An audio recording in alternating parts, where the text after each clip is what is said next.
Fox 8 Overtime, sponsored by the 2018 Nissan Titan, backed by America's best limited truck warranty. You already know, Tuesday night's reserved for a little Fox 8 Overtime. Chris Hagan, Garland Gill, and I'm Juan Kincaid. Nice to have you back with us once again. What a weekend it was to be an LSU and a Saints fan. Kind of a roller coaster of emotions, though. Up and down, but right now it's up for both teams, so hopefully they keep that rolling. Yeah, it was a little roller coaster just in the state game because LSU was dominating, and then all you-know-what broke loose when Devin White got tossed from the game. A few other things to talk about from that game besides just LSU winning. Let's get you right to the big board because our big board tonight has on it a heavy package. A lot of football to get to, including Devin denied, trade talk. The Saints have Eli Apple, but are they done wheeling and dealing? And, of course, the Minnesota mindset. We're going to begin, though, with obviously Devin White. The LSU all-everything linebacker will be denied the chance to play in the first half against Alabama. He's going to miss the first 30 minutes of the game against the Tide. Bama's been dominating teams in the first 30 minutes of every game this season. First off, Ed Orgeron in town today. He didn't like the call. Secondly, how big of a loss is this for LSU? I think it's a big loss. This is like the equivalent of losing your quarterback, on that side of the ball. And I think against a team like Alabama, so LSU already wasn't going to be favored. I mean, I haven't looked at what an early line might be, but it wouldn't surprise me if it's double digits at all. But it may have been that way even with Devin White. I say all that to say you need players that give you the opportunity for that freakish, once-in-a-lifetime crazy play to happen, because that's the only way LSU, I think, would beat Alabama, and Devin White gives you that. So if they don't keep it close in the first half, this is where that really can weigh them down. That said, I expect Devin to come out like a man with his head on fire in that second half, but still, it's going to be a difficult task because Devin White is a projected top 10, top 5 pick on some boards. This is a difference maker. We hope that by the time he comes back, there's still a game to be played. The game is still close enough to make a difference. Ed Orgeron made a good point today also. Everybody needs to move on. Yeah. Okay, he's going to be suspended. The governor needs to calm down. James Carville needs to calm down. And LSU fans just bought billboards all over Birmingham that have hashtag free Devin White. He's going to be suspended the first two quarters. Let's just move on from that. Let's focus on Patrick Queen and Micah Baskerville, who are going to be filling in for Devin White in the first 2 quarters because nothing's going to change. There's no appeals. The judge, jury, executioner was all on Saturday night when in Birmingham at the SEC offices when they ruled him it was targeted, he was out of the game. I think the worst part about this is that, look, the call was bad enough, but to have someone review it and not even see that it was an intentional play, that it wasn't what they're saying it is, that's what bothers me the most because the replay is supposed to correct the mistakes that are made at the speed of play on the field, and this one did not. And as you mentioned, now eyes will all be on Patrick Queen from Livonia. How much pressure is this guy feeling right now? Is that where the Crimson Tide have to look to exploit first? I think it may be where they look to exploit first, but look, if you're LSU, you've obviously done your self-scouting. You know what you're going to look like without Devin White. So if they're relying on Patrick Queen to get things done and to be the difference maker, good luck. I say that because I don't think that's what it's going to be. I think Dave Aranda is going to find a way to mask their deficiencies. I think we're going to see Grant Delpit moved around in some more exotic looks. I would expect to see maybe a few more nickel packages or maybe them out of base a little bit more because you maybe can't trust that second linebacker in the middle there. So this is on Aranda. I mean, at least he's got 2 weeks to come in and have something prepared. Certainly when they're in the game, Queen, Clark, or whoever is going to be in there, Baskerville is going to have to do their job. But what else that's big today? Braden Fehoko will be ready to go for next week's game. He did not play against Mississippi State. He'll be much needed if they want to get any pressure on Tua. Tua right now this season, Juan, 25 touchdowns, 0.0. My GPA freshman year at LSU, interceptions. That is insane.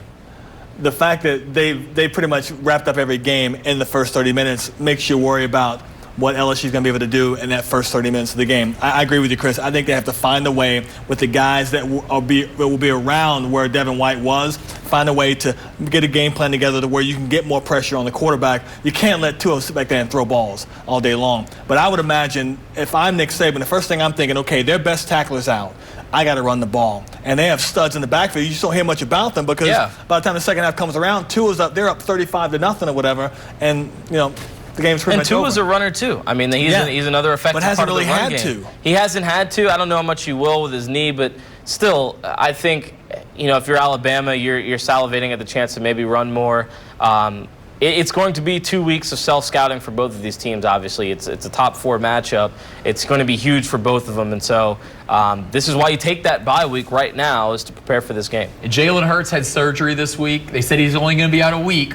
But any kind of surgery, it could be a little longer. We don't know if it's only a week. We just have to go by what Nick Saban says. So if it's a little longer, you put some heat on Tua. Yeah. You never know, man, at Tiger Stadium on a Saturday night. Yeah, you've seen that front 4 play better since the Mississippi State game as well. Maybe they can get pressure with that front 4 and get him on the ground. You never know how that knee's going to respond from getting hit over and over again. Got to get pressure on Tua. Hey, aside from the Tigers being off, it's going to be a busy Saturday for our local teams. Southeastern get things started at 1 o'clock against Sam Houston State. At 3, Nichols and Incarnate Word kick off in Thibodaux. In Tulsa, the Wave and Golden Hurricanes of Tulsa will kick off at 6 o'clock, as do Southern and Jackson State from Baton Rouge. ULL will host Arkansas State also at 6 o'clock over in Cajun country. Coming up, we switch to the Saints, who have carried over their aggression from 4th downs in Baltimore to the trade market. What are expectations for Eli Apple, and could another trade still be brewing? We'll discuss.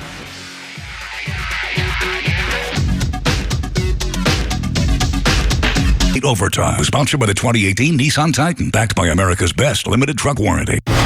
You're watching Fox 8 Overtime, sponsored by the 2018 Nissan Titan, backed by America's best limited truck warranty. Time now to talk Saints and trades. The October 30th deadline is coming. They acquired Eli Apple today, traded a couple of future picks to the Giants to get him. Is he an upgrade over what they have opposite of Marshawn Lattimore? Deuce McAllister told me today he thinks he is, but it remains to be seen. Yeah, I think he's an upgrade. He's a 2016 first-round pick, so obviously the talent is there. From everything I've read and kind of seen from afar, it was a bit of a locker room issue with the Giants as well. Obviously, you see plays like that. He's got the talent. He's got the speed. He's got some ball ability. Watching a brief bit of tape on him earlier today, it seems like the mental part is the only thing that's lacking a little bit sometimes. He's not too great with his eyes, might get caught in the backfield every now and then, but he's got the physical attributes to make up for it when he's locked in and hustling.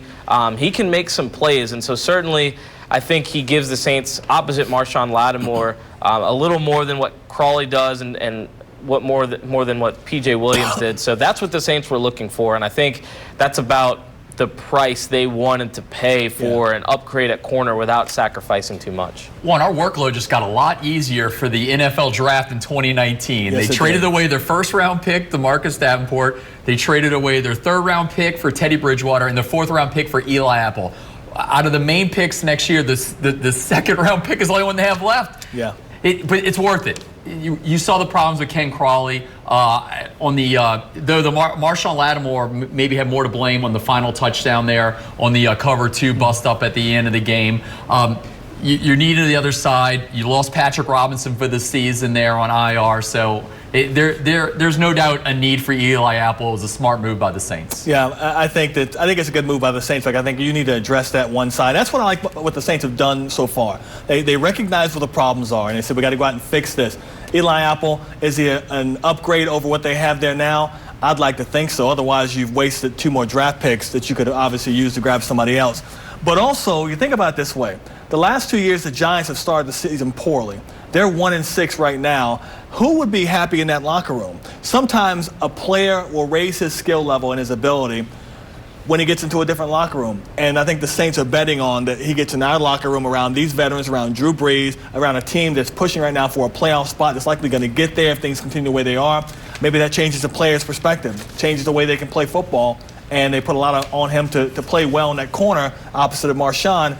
I think he turns the season around a little bit. Not to mention he joins a lot of familiar faces. Yes, when he you does. talk about an Ohio State heavy secondary, it's another one.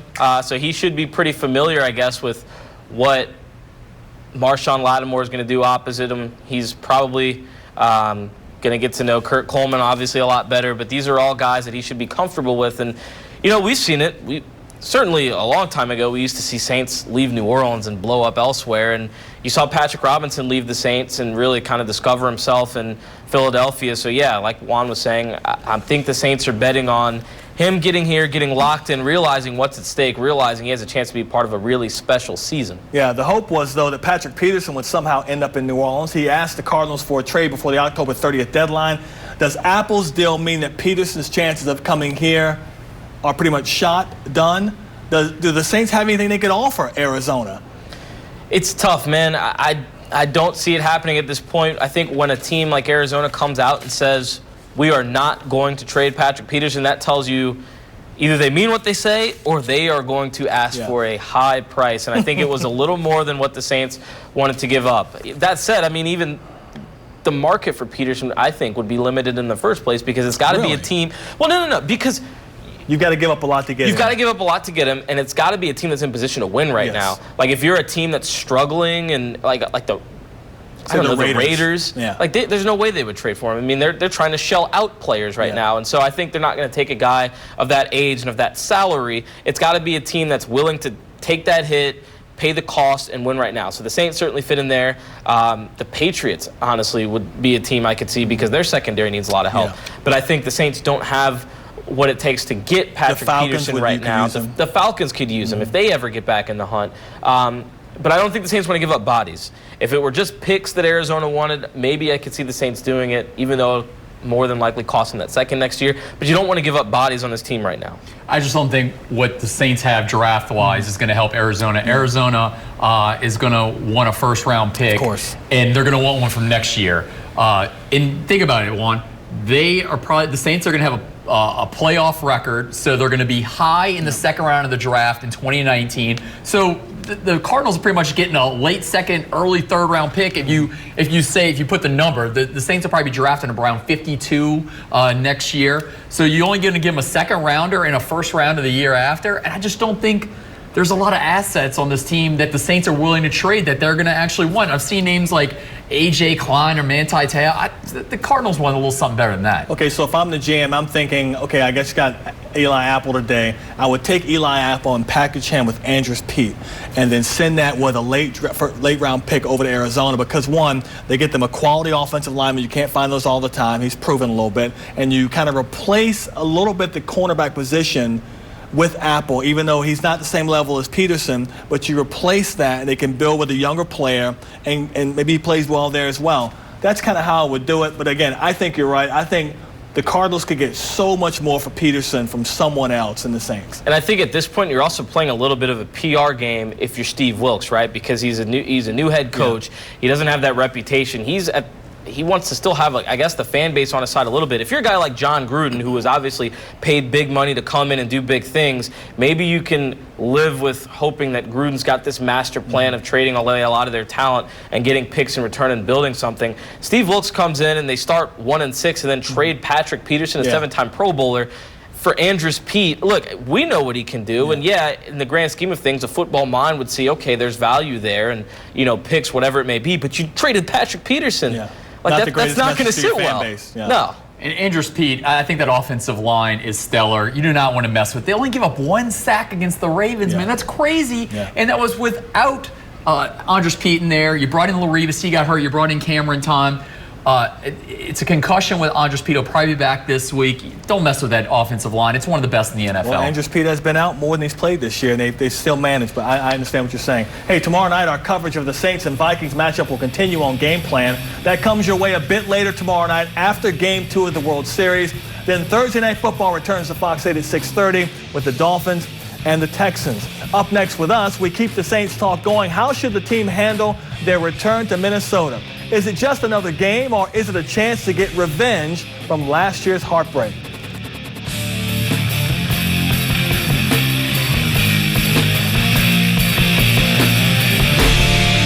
You're watching Fox 8 Overtime, sponsored by the 2018 Nissan Titan, backed by America's best limited truck warranty. Welcome back into Overtime. Keeping it on the Saints, and we're going to focus on their trip to Minnesota, the Minnesota mindset. Saints and Vikings this Sunday. Sean Payton said this week he doesn't believe in revenge games from one year to the next. I don't believe that he believes that. No, I don't know, man. I don't think it is a revenge game. I think it's a remember what happened game. What I remember, and look, what I still take away most is obviously I haven't watched that play in a while, honestly, but Man, I can't stand watching this play, man. Honestly, not as a fan or anything like that. I'm just sick of that play, man. my biggest takeaway from that game was the Saints dominating that second half and seeing Drew Brees shred the defense in the league last year. And so maybe not a revenge game, but hopefully a pick-up where you left off game. The biggest battle to me is going to be covering Stephon Diggs and Adam Thielen because that passing game is absolutely rolling right now. You hope that Apple helps with that, man. But you're right. You think the Vikings fans forgot about Sean Payton doing the skull clap at the end of the game? They did not forget that at all, man. They're going to be those fans are relentless. They waited an hour and a half after the game just for the Saints players to come back out to go to the bus, man. They were just relentless on those guys, man, yelling at them. They just didn't want to give up on them. So they're definitely, they don't say revenge game right now, and they say Coach Payton says it's an overreaction. When they get there on Sunday, they're going to be hearing it a ton pregame. Who's going to get the biggest cheer when they walk on the field for the Saints? Thomas Morstead. Yeah, well, obviously, he'd probably get the only cheer when probably he the only on the field. cheer. But look, this game is all about playoff seeding this early in the season, Week 8, and the Saints need to win games like against Minnesota, with the Rams coming up after that, and of course the Philadelphia coming up after that, after the Bengals game. This game is about seeding. When it gets down to Week 15 and 16 and 17. They're going to look back on this game. If the Saints win it, it puts them ahead of the Vikings, and that's what this game right here, to me, is all about. And, of course, I think the Saints want to go in there and show they can win this game. This is a team they can beat. I thought they were a better team last year. Yeah, the second half at least. They proved against Baltimore that they've got what it takes to win on the road, and they're going to be facing a Vikings defense that's a little banged up. They're going to be facing an offense that's, for everything they've done well, they've also looked pretty vulnerable at times. It's Kirk Cousins, and he You don't know what you're going to get with him, do you, you sometimes? Don't. Now, you know you're going to get a big arm. I know in Survivor League. You know you're going to get some big plays, and you know you're going to get him targeting Thielen. But he's had some fumbling issues. The offensive lines have been great, and they certainly have not run the ball well this year outside of a couple of plays from Latavius Murray. And so that's going to be where the Saints can really get after this team. And I'm interested to see what that defense can do in Minnesota. Yeah, the Vikings are on a 3-game win streak. I alluded to it. In Week 2, they lost to the Buffalo Bills at home, destroyed a lot of survivor pools. One, I think you and I both got tripped up on that one. That one hurt a ton.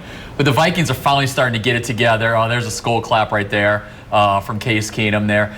You're right on the playoff seeding, Juan. They do not want to go back to Minnesota. I think Minnesota's way more intimidating than going to L.A. to play in the Coliseum because there's not a lot of fans there. They're going to be those fans are relentless. I know I've used the word relentless a lot, but they just were so loud. It was really loud in there the entire game. The old Metrodome was loud, but that place is even better. Fantastic place, brand new place as well. All right, coming up, it's Week 9 of the prep football season. See who's in prime position for a playoff run. And, of course, we'll each get a final say next.